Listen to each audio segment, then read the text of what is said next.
Alternativa a l'Acadèmia de les Muses, a José Luis Garín.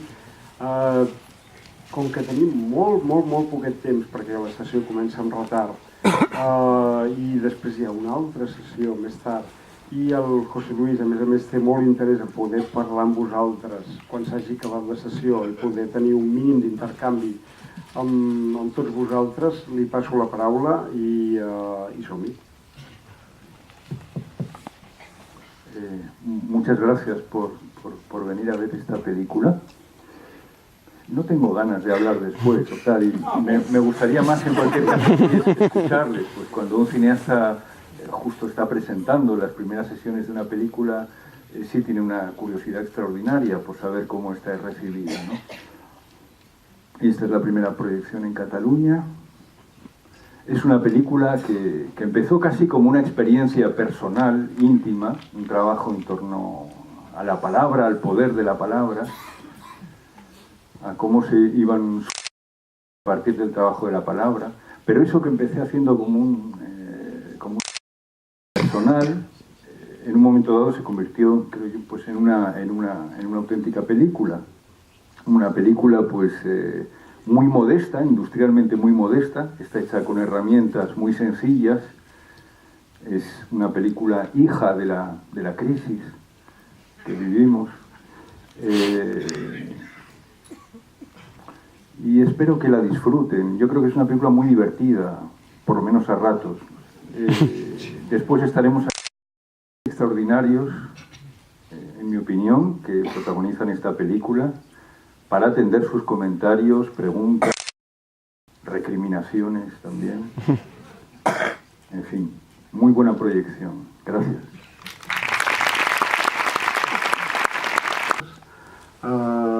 Tenim molt poqueta estona perquè hi ha una altra projecció després. ¿Hasta qué punto la película la sitúas dentro de lo que has ido haciendo, o hasta qué punto te parece que es una película muy distinta? Por ejemplo, de montaje es otro ritmo, es otro... ¿Qué pasó?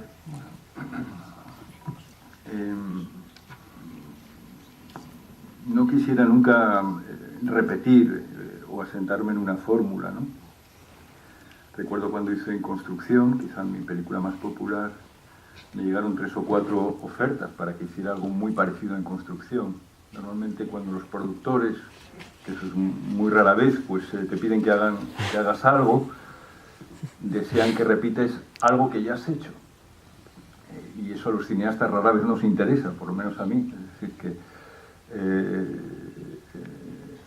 buscaba algo nuevo. Al mismo tiempo, si no hubiese hecho las películas que hice anteriormente, nunca hubiese acabado haciendo esta película, ¿no? Debo decir también que esta película es especialmente coautorrealizada con las personas que han podido ver en la pantalla, ¿no? Que son como mínimo no solo los actores, sino dialoguistas, incluso co-guionistas de lo que están viendo, ¿no? Por eso, bueno, yo quisiera, si me lo permiten, presentarlos, porque se encuentran presentes en la sala, y al menos que saluden. Pues está ahí el provocador y demiurgo Rafael Pinto.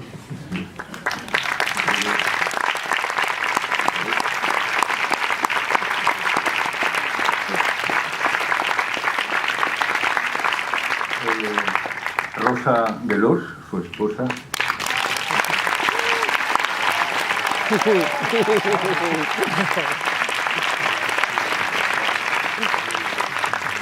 Nos falta, está Mireia Iniesta también.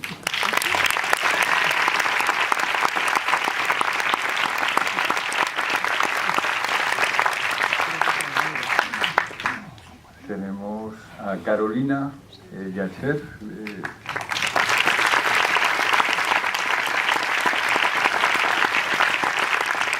Patricia Gil,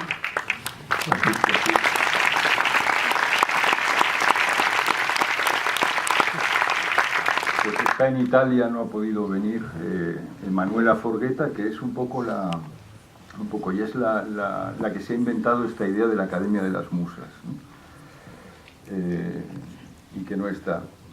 Bien, la seducción de esta película se gesta a partir del dominio y el gusto por la palabra que son capaces de trasladar esta comunidad, ¿no? Dicen frases que serían imposibles, escritas. Pues yo sabía que tu deseo me pertenecía. Yo, bueno, ¿cómo vas con estas frases, ¿no? De bolero enloquecido. Y sin embargo, sí, están dichas con tal convicción, con tal verdad, que te arrasan, que te las crees, ¿no? Decía que en esta película pues tengo la sensación de no haber hecho demasiadas cosas.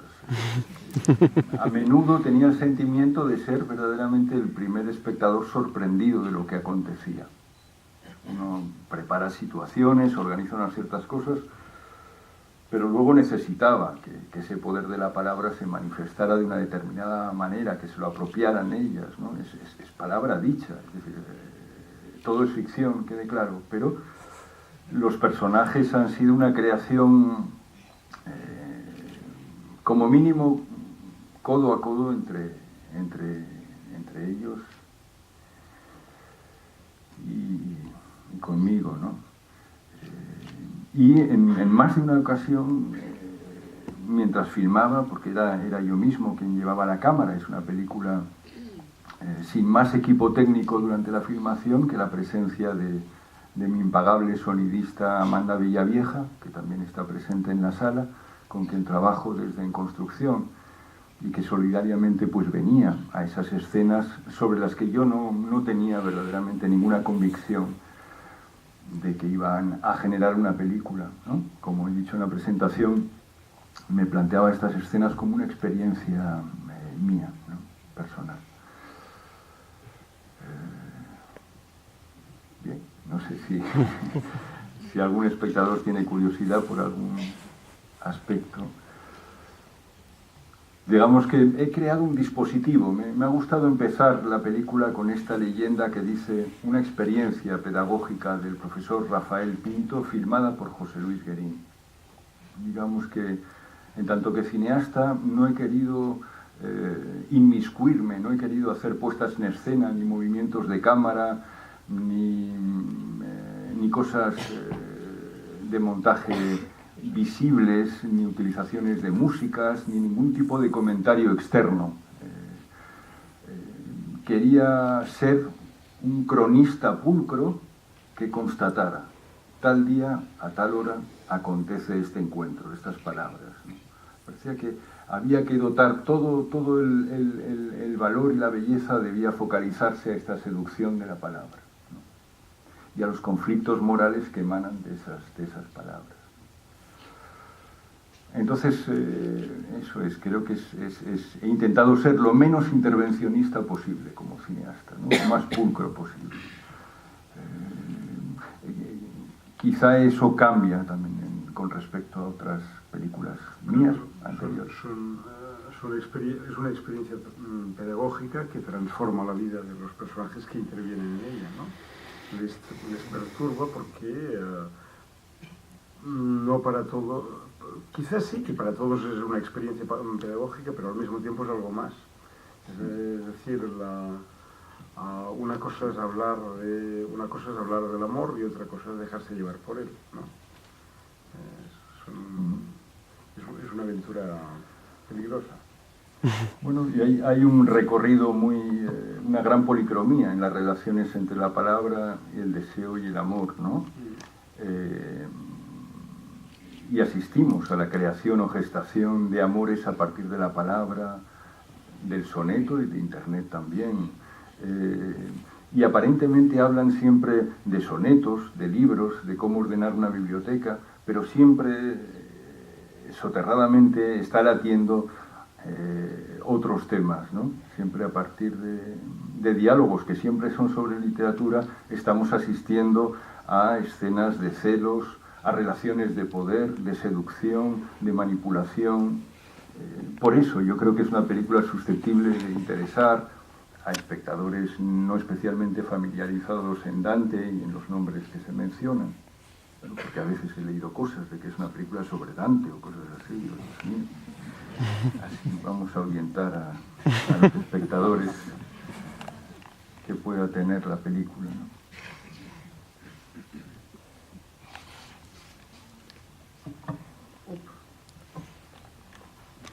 Ningú vol aixecar el braç i demanar-li alguna cosa.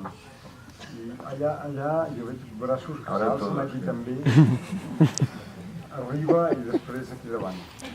Yo voy a decir que siempre el hecho de confrontar con el cineasta recién acabada la proyección, pues es un formato inevitable, pues porque la logística es así, pero es horroroso, ¿no? Porque el cineasta, precisamente, particularmente yo, pues quiere dejar un espacio muy grande al espectador. Y en la medida en que hable, determine cosas, dé mi opinión sobre los personajes, me parece que estoy limitando el espacio que cinematográficamente he deseado dejar para el espectador. Por ejemplo, para mí es muy importante no juzgar. De todas maneras, no le vas a exigir al espectador que ahora te pregunte que lo haga en verso, tapando todo eso, ¿no? Que ríe. No, me gustaría que hubiese ese tiempo para la apropiación de la película antes de que yo limite su espacio. Però, por supuesto, dígame. Bona tarda. Hola. La pel·lícula m'ha agradat molt, naturalment. I m'agrada aquesta barreja d'idiomes que jo entenc perfectament i al moment, segurament, per mi, personalment, més commovedor va ser quan el coro allí a Sardenya canta. I en quin idioma canta? Canta en sard. I aquelles paraules estan naturalment pensades en sard, no estan pensades en l'italià regional que parlen aquests senyors i que fan errors en el seu pensament sard. Potser has tractat el sard, diguem, d'una forma folclòrica, potser, no? Apareix només en el cant i no hi ha moments que molts personatges parlen cada un el seu idioma, català, castellà, italià, català. Per què no fer parlar també en un idioma tan proper també aquí i tan, diguem, agermanat també amb el català, fer-los parlar en el seu propi idioma, en sard? Potser hauria sigut més poètic fins i tot. Gràcies. Bueno, yo no he impuesto nada ahí, es decir, la gestión de las lenguas en la película pues funciona un poco como en mi propia vida. Cada persona ha hablado la lengua que le ha dado la gana, ¿no? Me parecía que siendo una película que gira en torno a la palabra, se adquiriría la mayor intensidad a través de ella, dejando que cada persona hable en la lengua que prefiera. Sabemos que cuando hay varias personas que hablan lenguas diversas, de una manera instantánea se cambia la lengua, y no he querido hacer ningún intervencionismo externo desde ahí. Es decir, que no entiendo bien el lado peyorativo sobre el sardo. Pues me parece que ha surgido de la búsqueda de esos personajes, de la búsqueda en los cantos sardos, y no sé, no he entendido bien. ¿El problema es que están mal traducidos los subtítulos?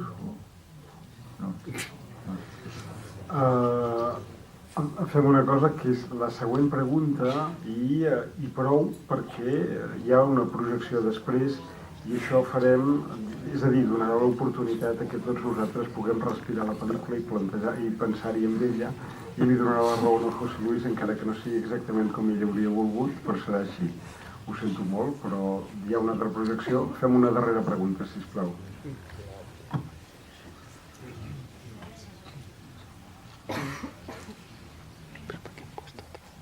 Hola, buenas tardes.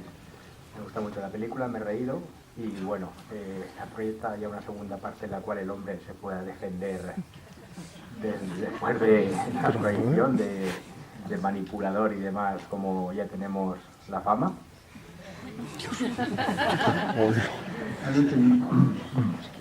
Bueno, hay sin duda han de haber tantas apreciaciones como espectadores, ¿no? Y efectivamente este manipulador horroroso, pero puede ser también percibido por alguien que es capaz de trasladar lo literario a un plano vivencial impresionante, ¿no? Cómo viven, con qué apasionamiento hablan de literatura estos personajes. Yo debo decir, en su defensa, en fin, siempre dejo bien claro que es una película de ficción, que los personajes no se corresponden con las personas. Es decir, hay una cosa de la que hemos partido, porque no son actores profesionales, salvo una de las alumnas, que sí es actriz, los demás no son actores. El profesor es profesor. El profesor está casado con Rosa, que es su mujer, y tiene a esas alumnas y son sus alumnas. A partir de ahí, todo es una fabulación absoluta, ¿no? Entonces, hay espectadores todavía que necesitan, para sentirse más tranquilos, que haya una condena explícita cinematográfica. Si es posible, con música de fondo, para que no quede ninguna duda. Eso es lo que no deja ningún espacio al espectador. Eso para mí es el pensamiento de televisión, o la ausencia de pensamiento. Es decir, cuando los juicios son explícitos, ¿no? A mí lo que me ha fascinado es verdaderamente activar un dispositivo que no sé a dónde me va a llevar. Yo no tenía ni idea de la película que iba a generar. No tenía ni idea ni de que iba a hacer una película. Es en el trenzamiento entre fases de rodaje y de montaje, algo que conocí ya en mi película en construcción, donde voy descubriendo el sentido de las palabras, de las dramas, y donde voy tejiendo las cosas, ¿no? Donde voy buscando una composición, porque ante todo para mí es una película, es una composición. Si en la primera parte